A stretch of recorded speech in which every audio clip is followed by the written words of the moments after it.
Dear student, हम साझेदारी समझ रहे थे। देखते हैं साझेदारी अकाउंट्स में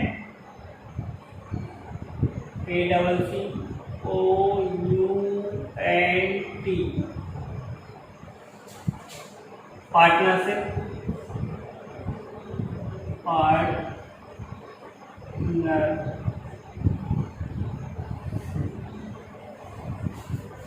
पार्टनरशिप में आज हम समझते हैं कि जर्नल एंट्री किस प्रकार से की जाती है और जब कोई साझेदारी में प्रवेश करता है तो प्रवेश करते समय उसे कौन कौन से लेखे बनाए जाते हैं। तो हमने आपको साझेदारी प्रवेश के समय लेखे बताए थे आपको कि किस प्रकार से ख्याति आती, किस प्रकार से कोई साझेदार आता तो वो पूंजी लेके आता है। उसके बाद कौन कौन से लेके होते हैं जो साझेदारी में होते हैं। तो एक सवाल देख रहे हैं, पहले हम आपको एक सवाल पढ़ के सुनाएंगे, फिर उसी सवाल की जनरल एंट्रियाँ करके बताएंगे। तो आर और एस एक फर्म में समान रूप से साझेदार हैं। वो टी को शामिल कर रहे हैं और साझेदार बनाने के लिए तैयार हुए। उन्होंने 31 दिसंबर 2010 को आर और एस का जो उनका चिट्ठा है वो निम्न प्रकार है। उनकी लेनदार है 2000, बिल्स पेबल है 2000, पूंजी आर की 3500 है और एस की 2500 है। इसके बाद रोकड़ 1000 है, देनदार 3000 है, स्टॉक 3000 है, फर्नीचर 1000 है और मशीन 2000 है। इस प्रकार से हमारा लेन देन है। तो अब हम देखते हैं कि इस सवाल में जैसे टी अगर साझेदारी में प्रवेश करता है तो फर्नीचर के मूल्य में 6% 600 रुपये हुए फर्नीचर का मूल्य, मशीन का मूल्य 2500 दिखाना है, देनदारों पे 400 का प्रावधान करना है और टी की पूंजी 2000 रुपये और 2000 रुपये वो ख्याति लाला और जो RS के द्वारा निकाली जाती है आवश्यक जर्नल लेके कीजिए। तो हम जर्नल लेके करेंगे। तो सबसे पहले हमारा साझेदारी, सबसे पहले हम जब जर्नल एंट्री बनाते हैं तो ये देखते हैं कि कोई साझेदारी में आ रहा है तो कितनी पूंजी लेके आ रहा और कितनी ख्याति लेके आ रहा। तो सबसे पहले ख्याति और पूंजी का लेखा बनाते हैं।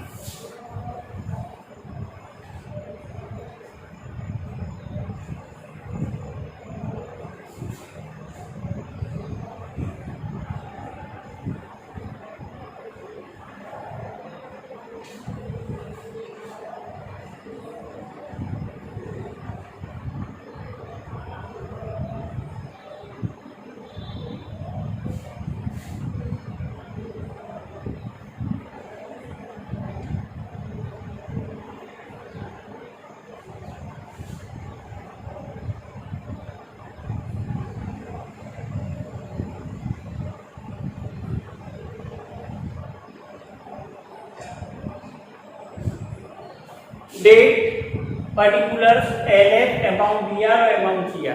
ये हम जर्नल एंट्री जब भी बनाते हैं इसी प्रकार के कॉलम बनाए जाते हैं। तो सबसे पहले हम कॉलम की लाइनें खींचेंगे, उनके नाम लिखेंगे। उतना करने के बाद फिर हम हमारे साझेदारी व्यापार में पूंजी कौन 3 नया साझेदार है वो पूंजी लाएगा तो नगद में लाएगा तो cash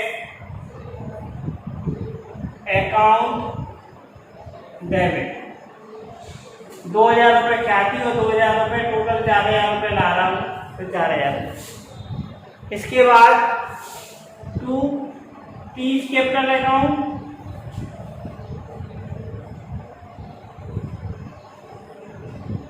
2 goodwill account,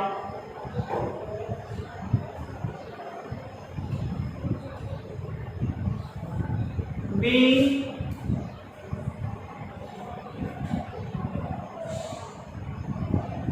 goodwill and capital brought by T। इस प्रकार से नरेशन बनाएंगे।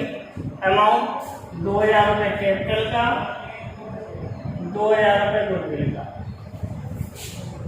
इसके बाद फिर हम जो भी गुडविल टी के द्वारा लाई जा रही उस गुडविल को डिवाइड करेंगे। जब हम डिवाइड करेंगे तो goodwill debit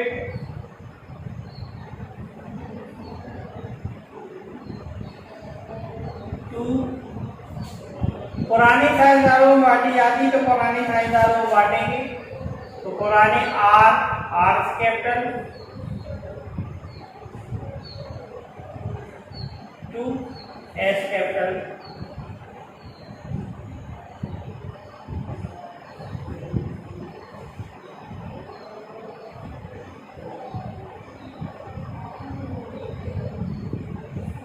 being goodwill divided, जो भी पुरानी साझेदार है वो गुडविल को निकाल लेते। अब जो रेशियो है इक्वल रेशियो दिया है तो सैक्रिफाइसिंग भी इक्वल आएगा। तो इस हिसाब से 2000 का 1000 दे देंगे। इस प्रकार से हमारा सैक्रिफाइसिंग। तो उसके बाद उन्होंने गुडविल निकाल ली तो R capital account debit,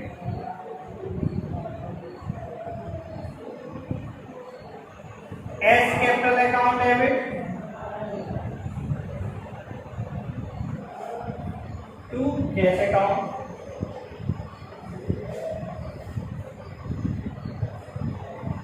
being goodwill withdraw,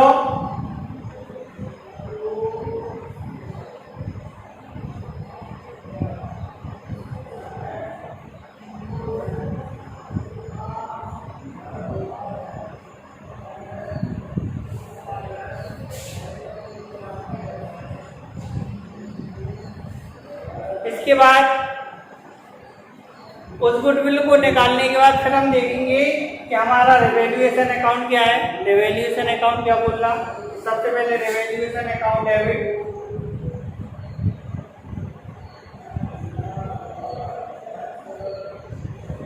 तो हमारी जो है फर्नीचर का मूल्य कम हो गया तो फर्नीचर अकाउंट, और टू बीडीआर अकाउंट, देनदार का संचय बनाया। तो हमारा जो फर्नीचर है वो फर्नीचर दिया था 1000 रुपये और फर्नीचर का मूल्य 600 दिखाना है, यानी 400 कम हो गए। अगर संपत्ति का मूल्य कम हो गया तो रिवैल्यूएशन के डेबिट में देनदार से 400 रुपये का प्रावधान कहा था, तो देनदार के 400 रुपये, टोटल 800 रुपये से हमारी संपत्तियाँ कम हो गई। अब वो कह रहे उसका मूल्य, हमारा भवन का मूल्य 2000 रुपये बैलेंस शीट में दिया है और 2500 दिखाने यानी 500 बढ़ गए। तो बढ़ गए तो बिल्डिंग डेबिट, नहीं मशीन डेबिट,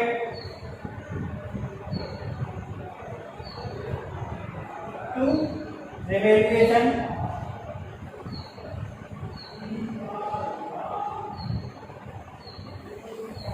संपत्ति का मूल्य बढ़ गया तो संपत्ति का मूल्य 500 रुपये बढ़ गया, 500 रुपये, 800 रुपये कम हो गया, 500 रुपये बढ़ गया, यानी टोटल नेट डिफरेंस कितने का आया 300 रुपये का। तो 300 की एंट्री बनाएंगे, तो बनाएंगे आर कैपिटल अकाउंट डेबिट,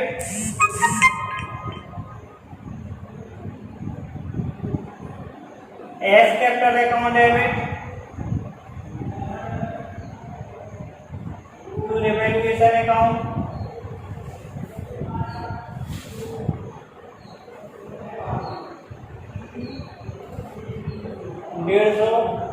डेढ़ सौ और 300, बीइंग रिवैल्यूएशन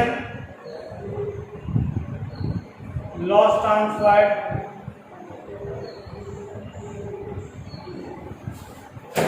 इस प्रकार से जनरल एंट्री बनाते हैं। एक बार से और समझते हैं। सबसे पहले जब भी कोई साझेदारी फर्म में साझेदार आता है तो कहीं किसी ना किसी प्रकार से कैश लेके आता है। जब कोई भी साझेदारी फर्म में आएगा तो कैश लेके आएगा, तो कैश अकाउंट डेबिट।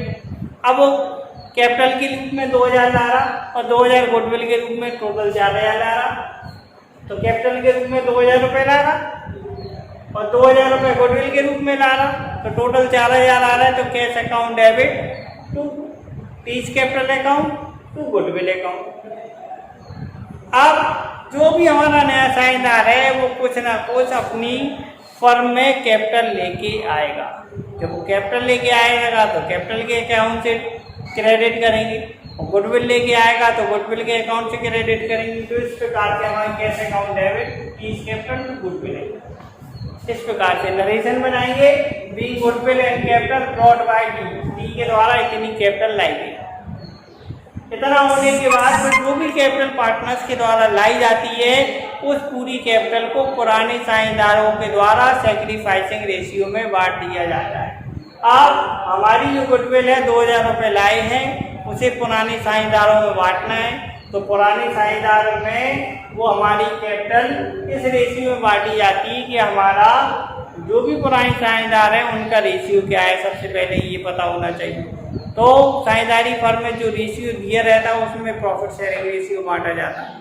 अब साझेदारी फर्म में अगर रेशियो नहीं दिया है तो इक्वल रेशियो में बांटा जाता है। तो साझेदारी फर्म में रेशियो नहीं दिया है, यानी हमारे पुराने साझेदार इक्वल साझेदार हो गए, इक्वल पार्टनर हो गए।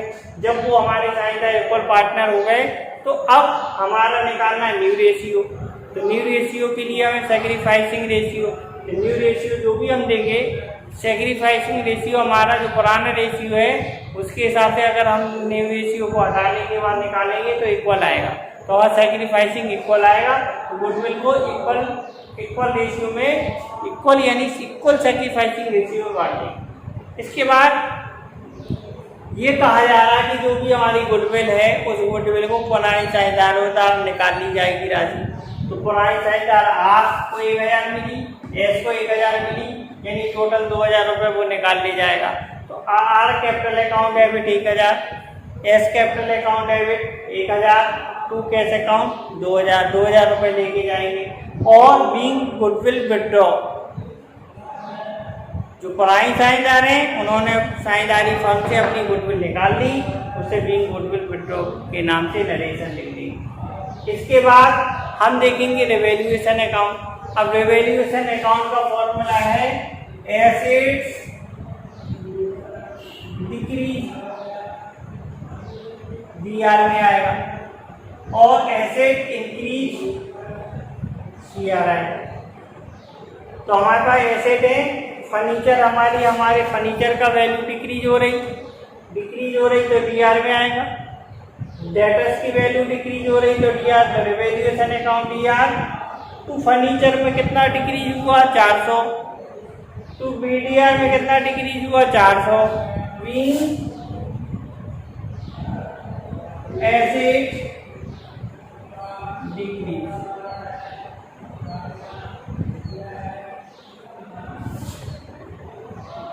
इसके बाद बीइंग एसेट इंक्रीज,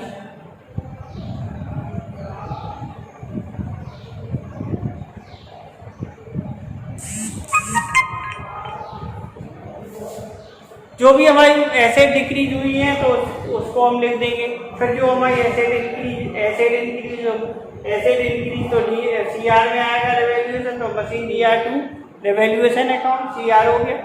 इतना होने के बाद डिक्रीज हुए 800 से, इंक्रीज हुए 500 से, टोटल कितने से डिक्रीज हुए 300 से। तो 300 से हमारा R capital account debit, S capital account debit to revaluation. तो हमारा जो भी रिवैल्यूएशन का लॉस है उसे हम कैपिटल अकाउंट में ट्रांसफर करते हैं। तो इस प्रकार से हमारी जनरल एंट्री हो गई। जब कोई साझेदारी फर्म में आता है, रिवैल्यूएशन अकाउंट बनाया जाता है, गुडविल का लेखा किया जाता है, कैपिटल अकाउंट का लेखा किया जाता है, किस प्रकार से लेखे किए जाते हैं ये हमने आज समझी। हमें आशा है ये चीज़ समझ में आई होगी। नहीं आई होगी तो आप मुझसे दोबारा से पूछ सकते हैं। धन्यवाद।